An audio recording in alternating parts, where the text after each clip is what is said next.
Greetings. This is Nestico for the Artifact.game community, and that site is having a tournament here coming up a little later in December. It was voted that the tournament would be a draft format, so I thought today we'd have, if not a guide, at least a discussion on some draft format stuff.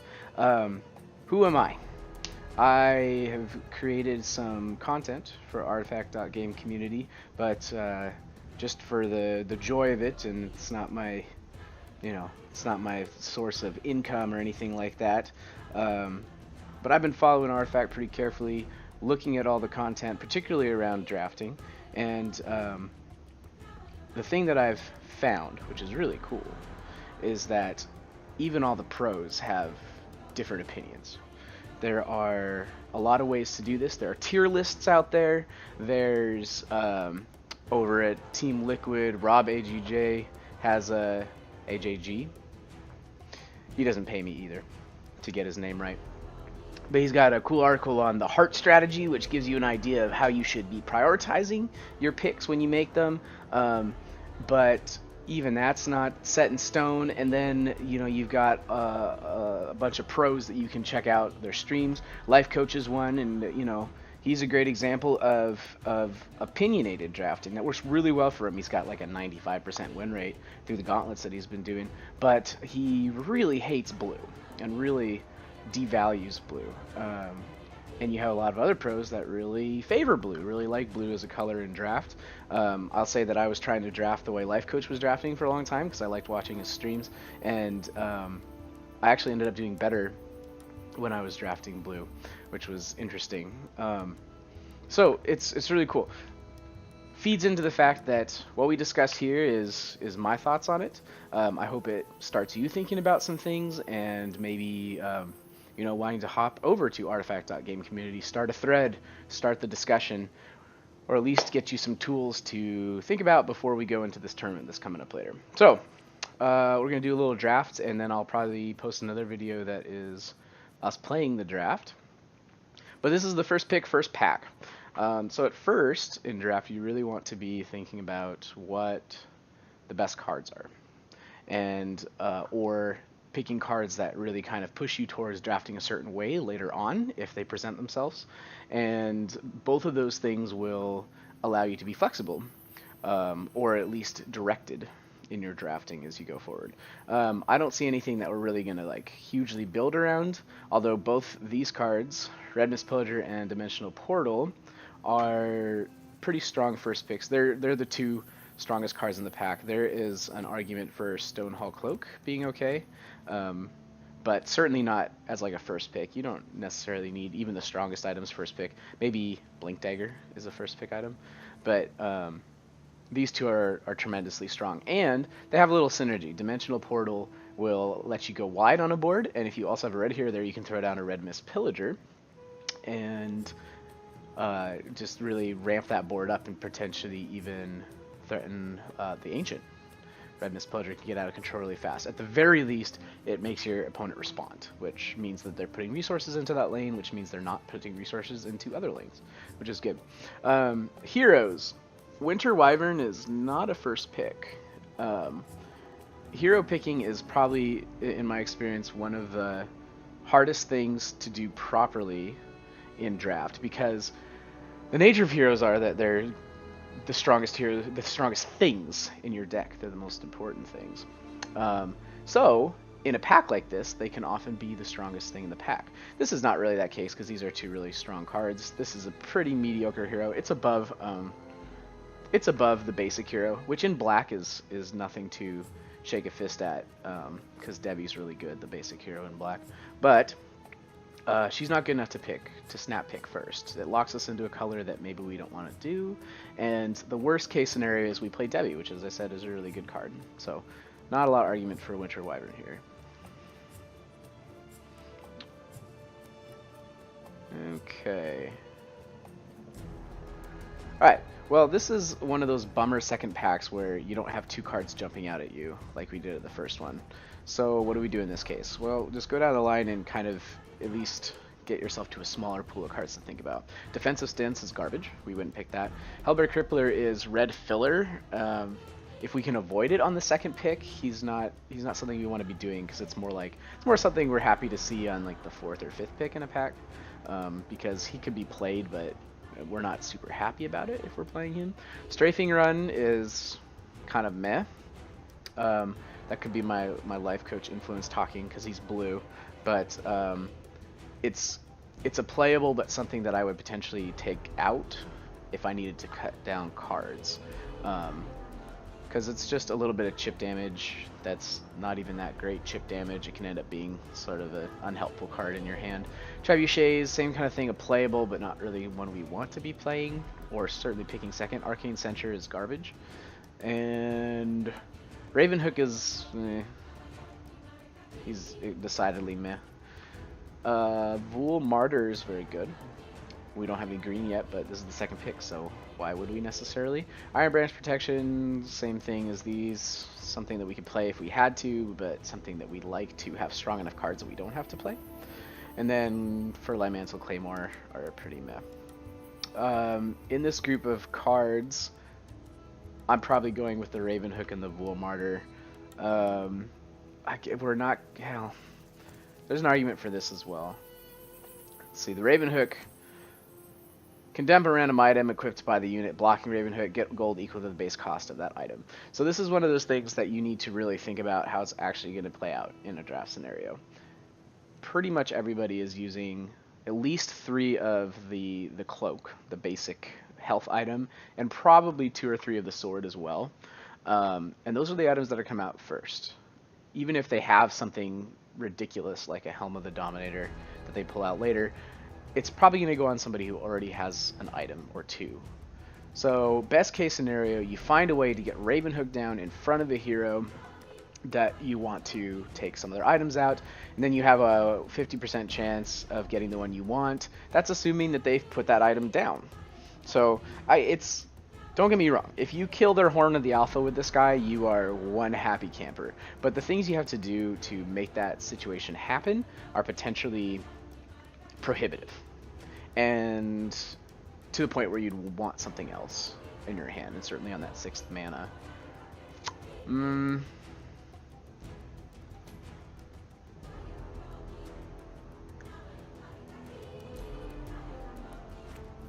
Don't quote me, but this guy's probably a little better overall than the Hellbearer Crippler, and we're going to see him again, so I wouldn't be surprised if we don't end up playing this, but I also wouldn't be surprised if we don't end up playing this. There's another argument for the Strafing Run, I guess. It's just so early, it's hard to tell. If we had a little bit more to go on, this is what my heart tells me, and ultimately you have to go with that, I think. Okay, this one's a little bit more clear. Raze is potentially playable, I guess, if we're in red, but that's not a given. Buying Time, really not terribly playable. Trebuchets, like we discussed earlier. Ironfog Goldmine, the first one's really good to get, and subsequent ones are fine too, but we'd love to at least have one if we're in black, because it's just very strong. And then Rumask Blessing is pretty much a snap pick, because it's really flexible. You can choose a lane, it's cross lane, and modify everything in that lane with +3 health. It stays there forever. Even if you have 1 green hero, this is an excellent card, and if you have more, then it's just that much more powerful. So Ironfog Goldmine, Rumask Blessing, pretty clearly the picks. Again, items, there's only a few items that you really care to pick over other cards, I feel like. This is potentially kind of you don't hate to run this, I guess, but let's see what else we have in here. Okay, so in here, this is an interesting card, and I think it takes a bigger brain than mine to figure out when it's appropriate to use. I think it's fine, and I think it's, again, filler, and it's more cool than it is effective. This is garbage, and then Cunning Plan and Ventriloquy. I think if we do end up in blue, then these are some nice things to have. Although unless it's like a heavy blue deck, we're going to tend to run our blue heroes on the turn and the flop, not the flop, the turn and the river, the 4th and 5th slots. So we're going to put them where we want them anyway, and we don't necessarily need ways to protect them. But those are just nice cards in general. The other possibility would be doing this, which is probably better. Okay, Bloodseeker's not good. And Ren Armor, not good. And these, not good.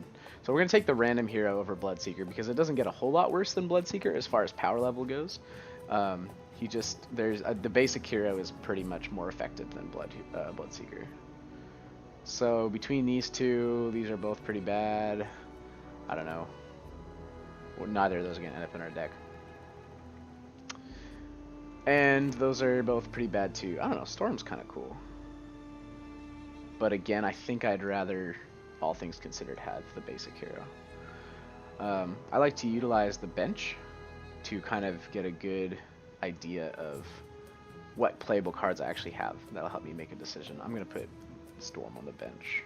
I guess there's a universe where we might play him, but I can't. I'm not smart enough to imagine it. Okay, so this is kind of what we have going for the first round. Things we really like. We really want to play this Musk if we can manage it.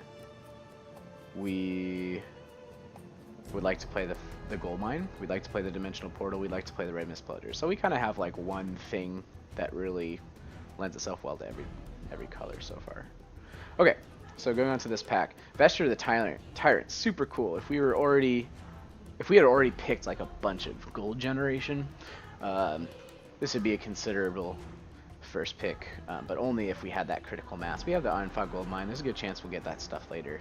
But there's other things to think about in this pack. So Viper, kind of the same as the Winter Wyvern from before. Not terrible, but if it's at all better than the basic green hero, it's not by much. He's a little slow. I've run him in draft before. He feels a little slow, so we definitely wouldn't first pick him. Burning Oil is nice if we're in red. We probably want one of those. It's really good against like a go wide sort of strategy. If they have Kana, for example, and make a bunch of those little doggos, and this Burning Oil will take them out pretty quick.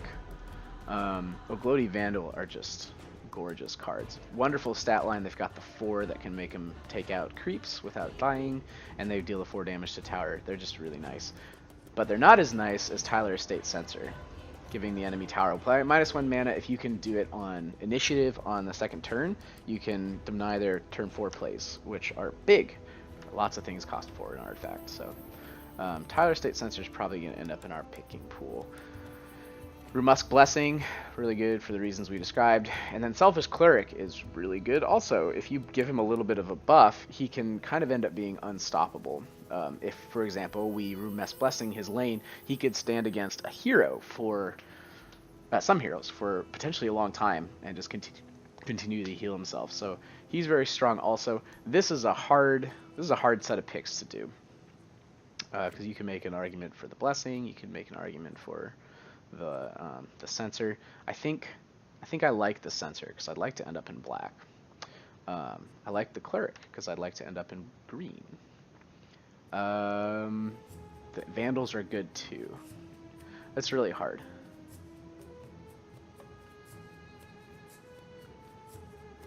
I think in this case I'm going to go for one Vandal and the Tyler Estate Censor, despite the fact that these are really good. But the Rumusk is so good.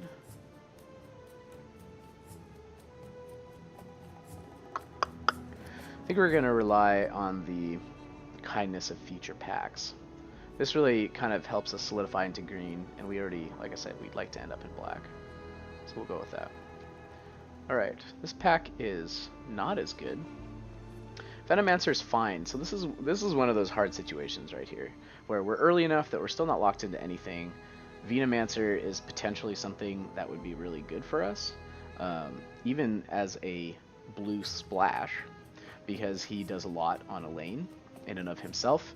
We have that Dimensional Portal we'd really like to use. It kind of goes in with a lot of things that black-green deck like to do, like if we ran 2 green, 2 black, 1 blue, we can use the blue to help us go wide and maybe get access to some of that board clear that blue's so good at. And then buff up all the little Plague Ward bananas and our Dimensional Portal creeps with some of the stuff that green has, for example. Or like if we get a Disciple of Nevermore, which can be the finishing move in that lane.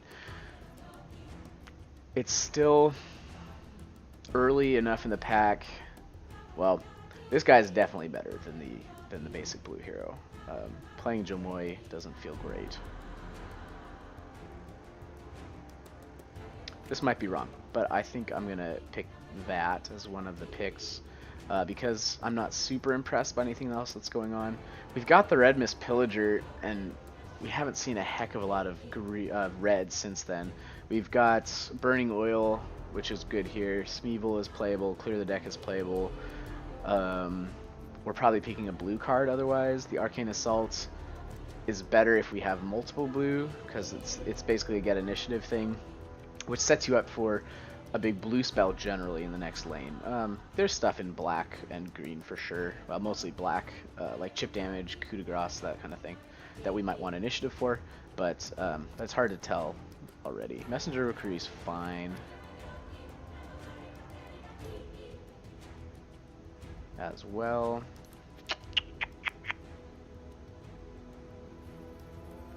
I'm not super excited about either of these, and I guess I'm not quite ready to give up on red yet.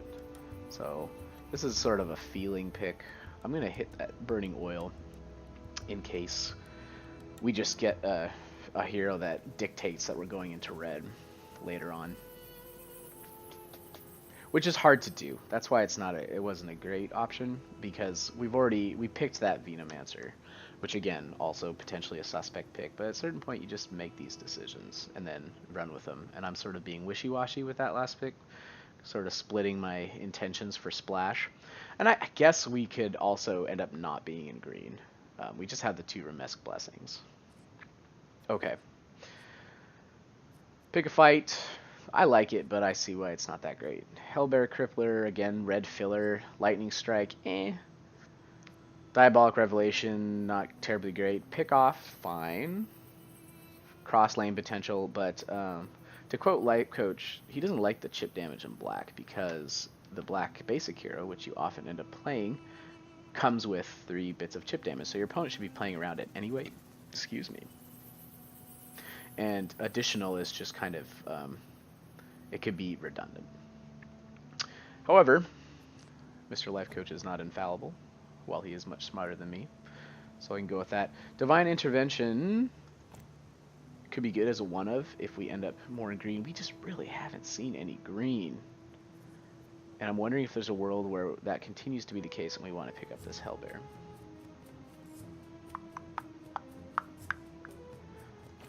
I'm going to go with that to hedge our bets. If we end up running green and we don't have a Divine Intervention, we don't really care. But if we get some tools that allow us red, we might want some filler in that color. Okay. Also, not a great pack. We're not going to play Path of the Cunning.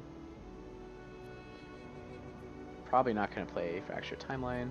Call the Reserves, we won't be happy about it, but we might play it. And I guess same is true of Trebuchet, so we'll just keep going. Oh no, we can't play Rix. Ventriloquy and Iron Branch Protection, things that we might actually play.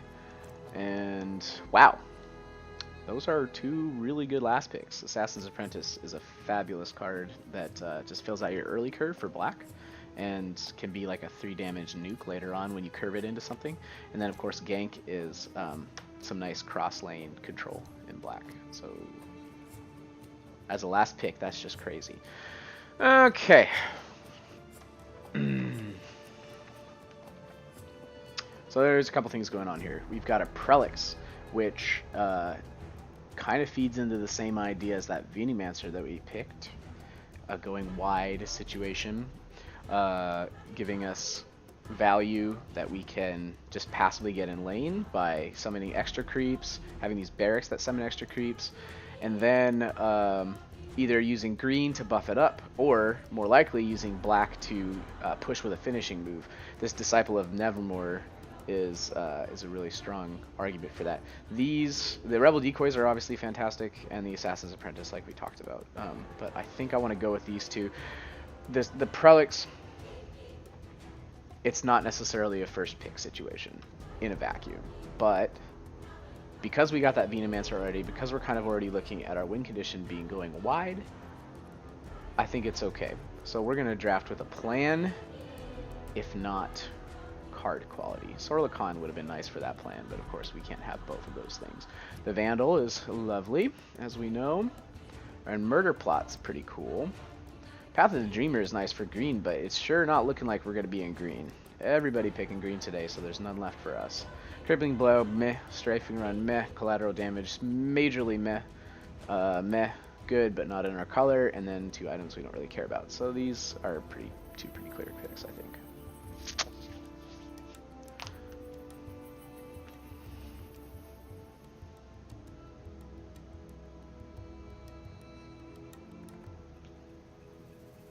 Alright, this pack's kind of pushing me back towards that red. And not just because I made that suspect pick of the Burning Oil earlier and the Hellbear Crippler, but because the obviously best card in this pack is Marifel Brawler. He is just a big dinosaur wrestling centaur, and we want him in our life.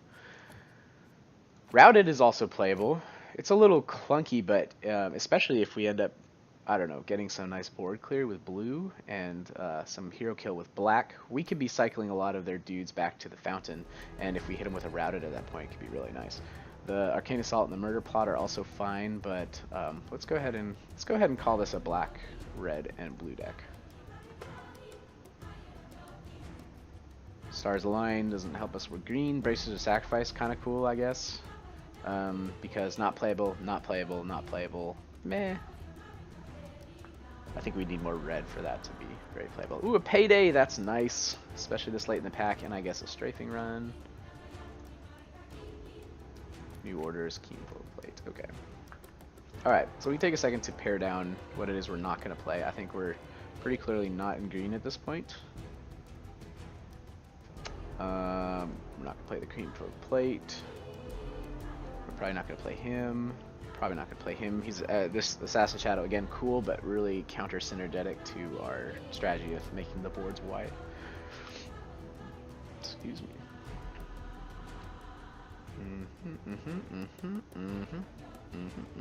Meh. Okay. We may not need these things. Prowler, Pillager, no. No, and that's fine. Okay. On to this pack. Of course, now we're seeing some green. The Volmartyr, the Selfish Cleric, Salmania's Favor, they're all fine. This Helm of the Dominator, though, this is when we pick an item first up. We now have both an Ironfog Goldmine and a Payday to help us get gold. The Helm of the Dominator is one of those things that we want to use that gold on. So we're really happy to see it here. Winter Wyvern still feels early considering the black basic hero. I'm fine running 2 of those over having a Winter Wyvern too. Crippler, Filler, and the Untested Grunt, both Filler. And these are not great. I think we'll go with the Grunt because we want more black in the Filler department. Yeah. Ooh, okay, so if we're going to splash red, Beastmaster is a pretty good place to do it. Of course, he's better with more red because it's the stun blocking a red hero. But it's fine. It's just so strong, Primal Roar, and then the Loyal Beast is fine. He's good to hold down a lane potentially on his own for a while, which is really nice. I guess there is a universe where we go 2 red also, so we're not that locked in, although it's getting to be more and more clear. Path of the Bold, not good. Pick a Fight is fine. Trebuchet is meh. Howling Mind, meh. Ventriloquy, it's okay. We could go with that. I think we will. Not a lot of other great things in that pack. Okay, Disciple of Nevermore for sure. Not playing it. Garbage. Cross lane, we're gonna definitely end up with the black basic hero, so we don't need more pick off. Plus we have the gank, just fine. Cunning Plan could be useful. I think I'm gonna go with the Hourglass because it's annoying and we've got some gold generation. We want to use 3 of the basic health item and 3 of the basic weapons, so the cloak and the short sword, which leaves us 3 item slots. So we basically want 3 items that we're gonna play.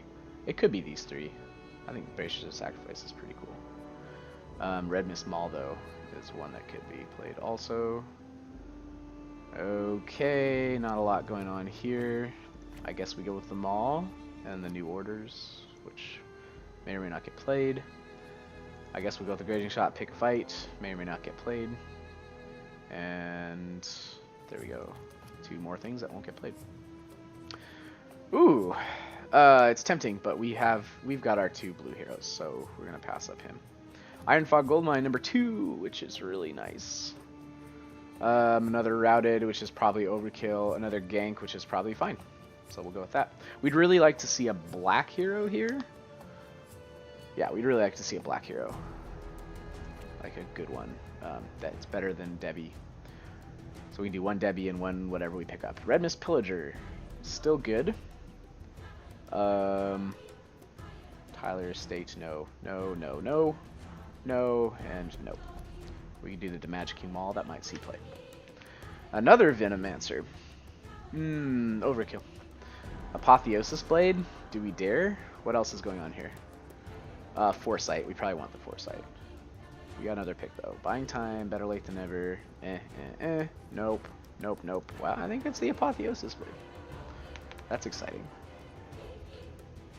And melee. No. No. The lesser of many evils, and 2 things we probably won't play. That pick was nothing. Tower Barrage, I guess. Compel, I guess. Crystal Maiden we didn't quite want to see, but... Okay, so we're into deck construction. And we get this Crystal Maiden out of there. And we're going to go with 2 Debbies. And we will adjust this order, but let's take care of the deck first. So first off, let's see if there's anything that we just absolutely aren't going to be playing. Probably not, because we just got 1 red hero. Probably not, because we just have 1 red hero. Very cuttable. Although, it is something we can drop on the first turn in red. And we kind of want to play a red hero first, because he's just strong, stat-wise. Crusader, definitely not playing. We want the Red Mist Pillagers, we want the Marrowfell Brawler. We do want the Routed, although it's not really with our make a wide board and kill them that way kind of strategy. It's just nifty and annoying. Same thing with Burning Oil. So we'd like to keep those, but we'll keep them in mind as something we could potentially cut later. Okay, let's look at blue.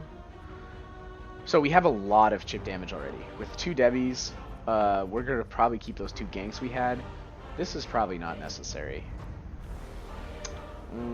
We do want to keep these guys alive, because the 2 blue heroes being alive in lane means that we are shooting out more of those guys. So if we were playing like basic blue hero or another blue hero, it's maybe not the most important thing that they survive, or we have other tools to help them survive, but in this case I think we actually want to keep these. Ventriloquy, Cunning Plan, Compel. That's my feeling about it. Tower Barrage, for the reason I said, we have a lot of chip damage, we're not going to worry about it, unless we have, I don't know, an unnatural amount of spots to fill in the deck, but we're going to keep that. Dimensional Portal, obviously fantastic. Foresight helps us get to the cards we want. Self-Sabotage is garbage, and Call the Reserves is not great, but it goes with our plan, so we can keep it. Yeah, lots of chip damage, and we still need to, oh, so we were getting down to the wire on what we need to clear. He's filler, but good filler. Gold Mines and Payday, just strong to have in the deck, and I think they feed into an item narrative that we like.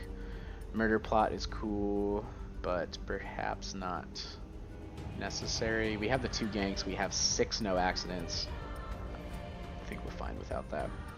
He's a creep, and he deals damage to the tower. We like him. Pick off. Don't need it. Alright, we're actually below count right now. So, now I'll be looking at this color balance. We're a little heavy on the black. Maybe that's okay.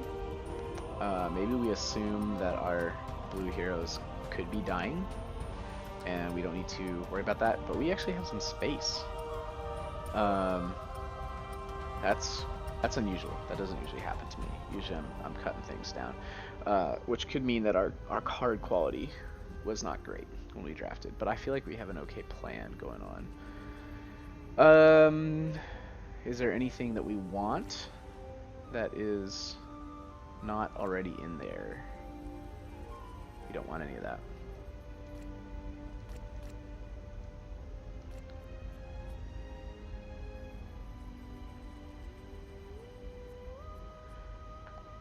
We could put a creep in. because he's a creep. Or we could put a little bit more chip and pick off. We don't have any AoE. I'll throw a tower barrage in, just for shiggles. Okay, so putting all our colors in. Well, let's do the items real quick. So we want to basically pick 3 of these that we are liking in our deck, so that we can put 3 of the Traveler's Cloak, 3 of the short swords, which lets us have items when we need them, because they're cheap, they're effective. Demagicking Maul is nice. That's definitely a contender to stay. Bar to Mail is not. Bracers. The right thing to do is to take this out. But I just think it's so cool. I think it gives us some AoE. I don't think it's bad. The Hourglass is nifty as well. The Maul is nice. Shield. And then there's the Helm of the Dominator, Apotheosis. Okay. This is too much. And I think we need to be disciplined here. What is it that we're going for? Are we trying to get the Helm of the Dominator? Are we trying to get the Apotheosis Blade? Let's see. 8 attack, 4 siege, condemn each unit equipped hero deals damage to, condemn enemy improvements, condemn each item equipped by the unit blocking. It's so cool. I've never actually played an Apotheosis Blade. This is a deck that we could theoretically make it happen. Helm of the Dominator also super cool. The pros may say this is the wrong decision. I'm going to try to keep both of those in the deck. So then the question is, which one of these do I want to keep? This is annoying, but it's not really with our idea. This could get people out of the way. I think that's fine. And this gives siege, which if we're getting all blocked and we need the siege, then we're probably not doing what our deck needs to do. So we can take that out. Demagicking kind of does what this does. It's strong in our deck because we're going to be wide enough that theoretically we're going to get to use it. The enemy improvement, condemning, bracers of sacrifice. I'm doing both. 1, 2, 3. 1, 2 short swords. That gives us our 9 items. We're good to go. Okay. So now we need to choose the order. We have a lot of black 3-drops. What they are is no accidents. That's what's showing up there. And that's not necessarily a turn 1 drop, although it can be. What else do we have in black? There's the Disciples. Again, not necessarily a turn 1 drop. It's more like a finishing drop, but it could be a turn 1 drop. We have the Untested Grunt and the Assassin Apprentice, which are definitely fine. Payday's not going to be a turn 1 drop. Ironfog Goldmine definitely is. So I'd say we want 2. Excuse me. We want 2 black heroes in the flop. And then I think, well, what do we want? What do we want for blue? So basically, all of our early blue is stuff to protect our blue heroes. There's an argument for putting the blue heroes in early because that starts to develop the passive generation of units. But there's also an argument to be said on having a strong early game with the red hero in there.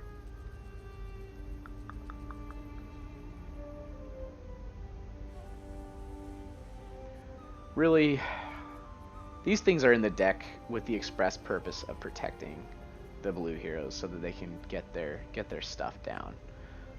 I think we need to acknowledge that, and we need to put that hero in like that. The Hellbear Crippler is potentially not correct to have in the deck if we're not going to put him first, but we're probably not going to draw him anyway. Is there something else we want in there instead? We could go down 1 more on the red to 8. That's like the number that's correct for 8 cards to 1 hero. And then this just late, and then having him late is the correct choice in that case.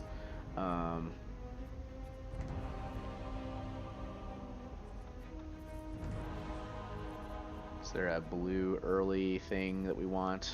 Strafing run? Nah.